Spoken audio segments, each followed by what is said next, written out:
여러분, 지금 우리는 매우 심각한 상황에 직면해 있습니다.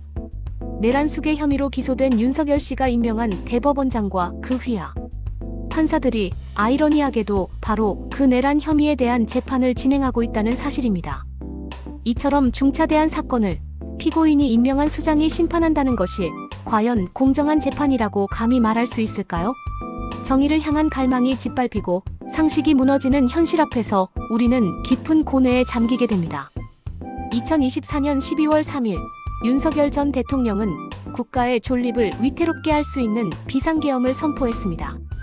이에 검찰은 즉각적인 수사에 착수, 윤 전 대통령의 행위가 헌법 질서를 파괴하려는 명백한 내란 행위라고 판단, 국회 봉쇄 시도, 국회의원 불법 체포 시도 등 일련의 사태를 묵과할 수 없는 중대한 범죄로 규정하고 기소했습니다.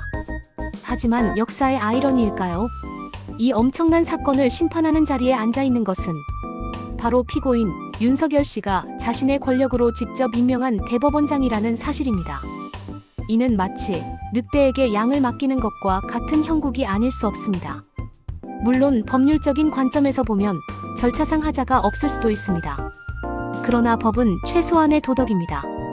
법 이전의 국민들의 정서, 즉 법 감정은 과연 어떠할까요? 이 상황을 과연 어떻게 받아들여야 할까요? 공정성에 대한 심각한 의구심은 마치 둑이 터진 댐처럼 걷잡을 수 없이 제기될 수밖에 없습니다. 이는 마치 고양이가 생선을 지키는 것과 다름없는, 누가 보더라도 공정한 재판을 기대하기 극히 어려운 상황입니다. 국민들은 정의가 실현될 것이라는 희망을 품을 수 있을까요? 더욱이 문제가 되는 것은 재판 과정 또한 투명하게 공개되지 않고 있다는 점입니다. 윤석열 씨는 건강상의 이유를 내세워 번번이 재판에 불출석하고 있습니다. 법원은 경호상의 이유를 들어 지하 주차장을 이용한 비공개 출석을 허용하고 있습니다. 하지만 국민은 모든 재판 과정을 투명하게 볼 권리가 있습니다. 민주주의 국가에서 재판은 은밀하게 진행되어서는 안 됩니다. 하지만 지금 우리는 과연 무엇을 보고 있습니까? 힘 있는 자에 대한 특혜, 그리고 정의롭지 못한 재판의 어두운 그림자를 목격하고 있는 것은 아닐까요?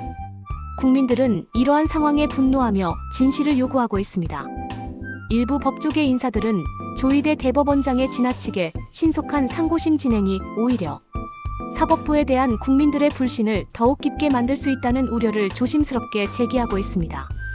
더욱이 내란 혐의 사건만을 전담하는 특별재판부를 설치하자는 법안까지 논의되고 있지만 이마저도 대법원장이 추천위원회의 의견을 받아 전담 영장판사와 재판부를 임명하도록 규정되어 있습니다. 결국 사법부의 독립은 요원하며 윤석열 씨의 그림자는 여전히 재판 과정에 드리워져 있는 셈입니다. 지금 대한민국은 민주주의의 근본이 뿌리째 흔들리고 있습니다. 정의는 실종되었고 불신과 사회 분열만이 가득합니다. 이 암울한 현실을 극복하기 위해서는 무엇보다 사법부의 완전한 독립과 공정한 재판 진행이 보장되어야 합니다. 내란 수괴 혐의를 받고 있는 피고인이 임명한 대법원장이 자신의 혐의와 관련된 재판을 주관하는 어처구니 없는 상황은 반드시 종식되어야 합니다. 국민들은 깨어 있어야 합니다. 끊임없이 진실을 추구하고 부당함에 저항하며 행동해야 합니다. 그래야만 정의가 강물처럼 흐르고 모두가 평등한 진정한 민주주의 국가를 건설할 수 있습니다.